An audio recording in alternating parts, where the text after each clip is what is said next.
Hello and welcome to another Best Junglers video, the first one for Season 12 patch 12.1, right in time for your placements. And with minimal changes to champions but a decent change to itemization, we have a bit of a shift in the meta. Nothing cataclysmic but definitely noticeable given the fact that Diana was rebuffed and we all remember how much she dominated in Season 11. And as always, if you do enjoy these videos, please consider leaving a like and of course subscribing. The gameplay channel will have your specific champion needs, the Patreon will have infographic tier lists of this including a clash section, and with Season 12 starting right away, the best time to climb is now. And what better way to improve and dominate with your favorite champions or simply the best junglers in this video, and to do that you can head to our sponsor League of Coaching. Their coaches range from Master Tier up to Challenger and are ready to explain any role. The coaches will help you work on what you need in order to start carrying games according to your playstyle, what itemization you should focus on, which is the best pathing for your jungler. Head on over to their website where they have live coaching, VOD reviews, and much more. Simply go and sign up, choose your coach, select your time on their schedule, and join their Discord in the description below. The 10 placement games will mean more than anything with the harder reset this season, so get ready in the best way possible for Season 12 with League of Coaching. And starting off with the S tier page, we have to keep Talon at the top. Now yes, Eclipse was nerfed, but Talon really hasn't cared much for nerfs, whether it's to Gore Drinker, Conqueror, his own clear speed, or literally anything else. That's because the champion in the jungle is just overtuned. It's an unhealthy playstyle that should not exist, but that's good for you guys because he's easy to pick up, easy to play. If you need to clear a little bit, you can, but the mobility simply is unparalleled. And because he has so many itemization paths, he really isn't that affected by these systemic changes. He can still one-shot carries, he can still use his ultimate to reposition if fights look doomed. He gets a lot of money from first strike, he can still of course go Conqueror and Electrocute, but all in all his kit just has everything you need as an assassin jungler, coupled with decent clear speed. However, do keep an eye on his win rates because it has gone down. There's no doubt the Eclipse nerfs and his nerfs have affected him, but the most big brain among us that are not rushing Eclipse and instead rushing Ghostblade as you should into Eclipse still have the best win rates. However, the interesting thing will be the matchups to other champions such as the Dianas who end up getting buffed and showing up in the meta as things progress. Next up we have Kha'Zix. He had a bit of a win rate scare at the beginning of this patch, but it was just low data and it has since stabilized. Obviously a better user of Duskblade anyway, he has not really been affected that much by the Eclipse shift. Honestly, I never really see enough Kha'Zixes anymore. People have just gotten used to the fact that this champion is always going to be one of the best. If you have been watching a lot of content recently, especially from my channel, you will note that a lot of the most popular and most powerful junglers tend to be assassins,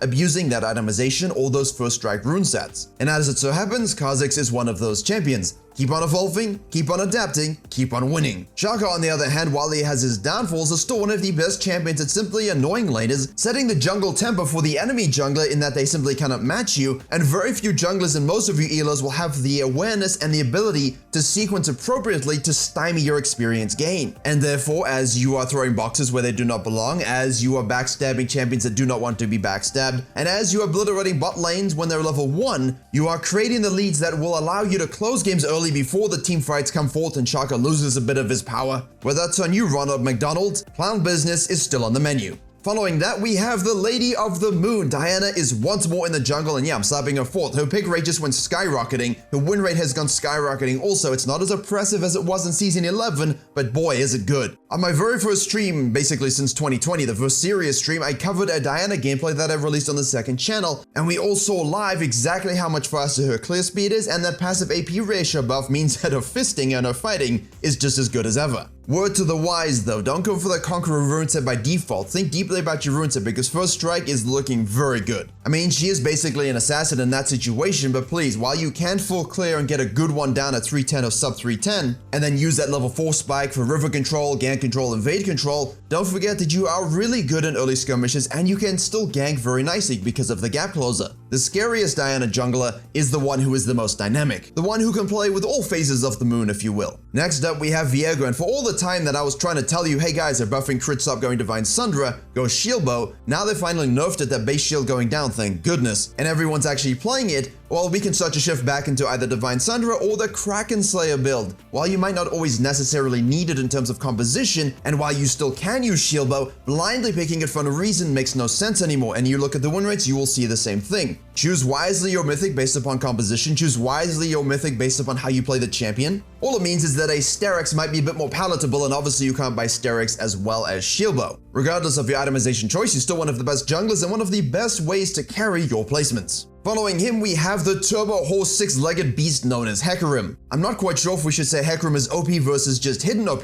given that his win rate has increased quite a lot of late. The meta suits him perfectly, the matchup suits him perfectly, the healing you can have with Divine Sunderer is absolutely crazy. Do you need a chem tank? You can do that. Do you like Triforce in specific niche cases? Because that's about as much as you should think about it, you can do that as well. It's almost like while Predator was super strong and OP in general, it stopped Hecarim's from going the rebuffed Conqueror, which just enabled his whole playstyle significantly more. In terms of meta though, if you think about it, being able to farm decently fast, rotate very well, and gank as much as you need, as well as scale well into the mid game and late game, this is absolutely perfect for Hecarim and he is thriving. Next is Xin Shao, and while the Eclipse nerf also does hurt him directly, he really can just go drink and not care much. In fact, by default, you should be doing that as it is. But it feels like he's being slept on by the general population. Obviously in high elo, you're still seeing a lot of it. I understand he's a little bit boring, but the fact is his hyperactivity is notable. His snowball potential is notable. And if he even gets fed just a little bit, you can dominate enemy junglers very easily, which is one of the core aspects of this meta. It's not just about ganking, farming, and getting objectives. Removing the enemy jungler from the game is a special talent, and one that must be used in your placements, and he is one of the champions that will do that the best.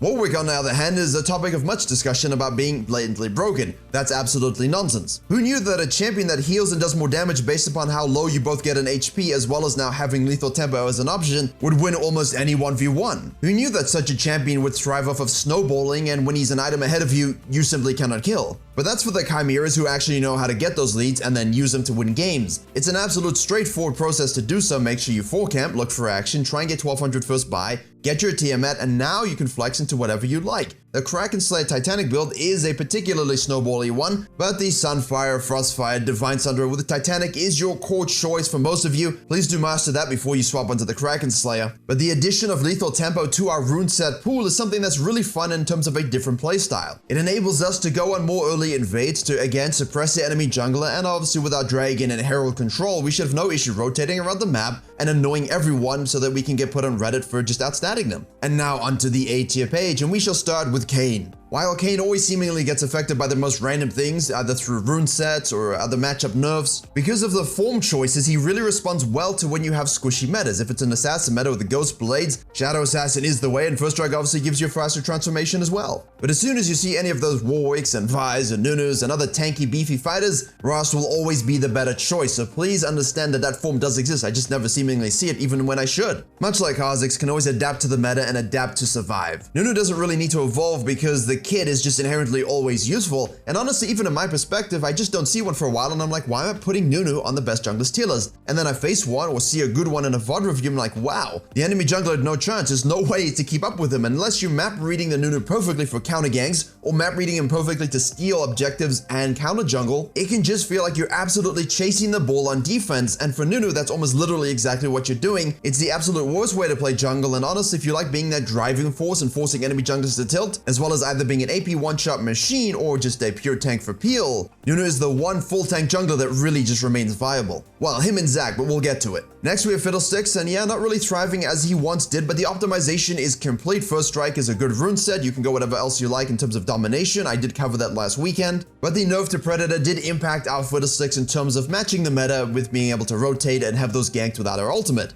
Obviously, you can still use it, and people still do use it. The power curve, however, is significantly less than it was. As such, First Strike and Electrocute have shown themselves to be potent alternatives, especially in terms of the combat rune sets. The biggest tip I can give you as a Fiddlesticks player, or any sort of farming analog to this like a Karthus or an Evelyn, as we covered on stream, make sure you are not necessarily perma-rotating to bad fights. Sometimes your teammates will die. But if you can control the majority of the map where you're sequencing the enemy jungle's camps as well as yours, you will have 2, 3, 4 level leads, such that when those fights break out where your team has been inting, it doesn't really matter because you just, one-shot everyone. Following that, we have Vi. Popularity has gone down since Arcane has now been out for a while. Unfortunate because her win rate and power curve still exist. She's still thriving, she's still great for the meta. However, she isn't as reliable on either end of the spectrum. She can't clear as fast as a Talon or Diana, and she can't rotate as fast as a Warwick or a Hecarim. While she's one of the best with Conqueror all Hail of Blades, although Hail of Blades should be your go-to in terms of just straight up fighting and brawling, that doesn't mean much if you're not able to actually be present in the fights or match the mobility of other meta champions, either through farming or simply being present. The best tip for situations like these is jungle tracking for counter jungling and simply being whether or not if you simply cannot match their speed. Create your own tempo, force them to play your game, and play heavily around your ultimate because point and click.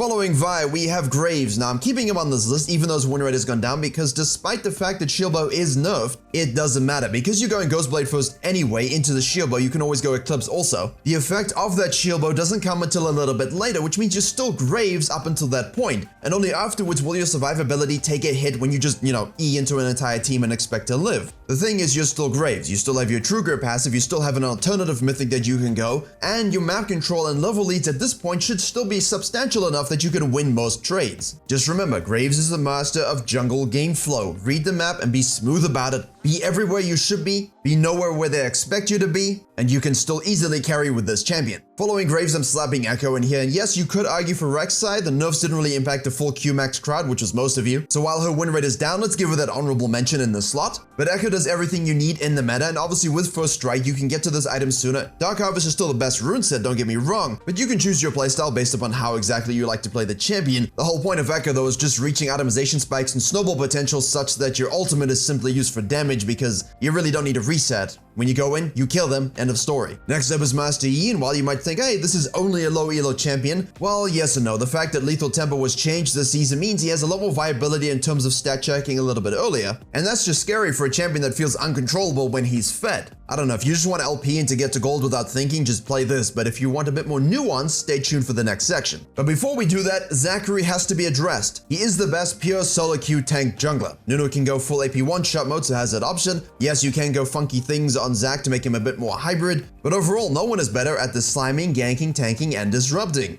And now we move on to the low elo page for the specialists. I do recommend Master Yi again if you want to be mindless. There are obviously other choices that you could use, such things like Shaco, but I do think the champions on this page will give you the best foundational principles as a jungler, such that when you do get gold and you want to climb higher, you have a lot more transferable skills other than just stat checking or cheesing, Master Yi and Shaco. I think you can play those champions later on for sure if you want to, if you just love that style of life. But you will learn a lot by playing the champions on this list, including the Diana, actually very, very good in low elo, in a way that will allow you to continue to use these champions as you climb higher to, Platinum, Diamond, Master, and so on. But at the same time, it will make it easier for you to learn new champions, new junglers that come through, and adapt your champion pool with better fundamentals. Following this, we jump to the high elo page, and Talon has to reign supreme. So does Viego, so does Kiana, even though the Eclipse nerf again will hurt her a little bit. Nidalee and Korea is always good. I'm seeing a lot of Dark Harvest and First Strike. The Rek'Sai nerfs definitely impacted her a lot more in this elo than in the general population, but Zed, I have to put him in this list because I'm seeing him everywhere. Canyon is spamming him, you've seen him in my videos. The champion's win rate isn't that good, and that's mostly a piloting issue, I believe. And obviously the Eclipse nerfs will affect him slightly, but there is a huge skill ceiling to this champion from the jungle position. It gives you versatility in terms of farming. It gives you hyper mobility, so much map control, so much kill threat. One of the most complete carry junglers that you have in the roster at the moment, but again, definitely best suited to high elo or those who know how to play mid-Zed accordingly. Rounding this off with your Graves and Diana and Lee Sin, because let's face it, they're not going anywhere in high elo. And there's always the asterisk that there's a ton of things that you can play in elo that also work, such as the Karthus, really, really strong. We're seeing a great selection of Talias. You've got Pussy Poo and the First Strike Rengar tech smurfing it up. There's a lot of options that you can bring forth in high elo to succeed, but these will be the core meta choices that you'll see a lot in the Korean scouting and high elo scouting replays. Well, there you have it, the best junglers for patch 12.1 and the ones you should be using for your placements. Thank you very much for watching. Please do like, share, and comment if you did enjoy and maybe even learn something or find a new champion to main. Don't forget to stay tuned for all the Season 12 content coming very soon, and as always, I will see you all in the next tutorial or stream.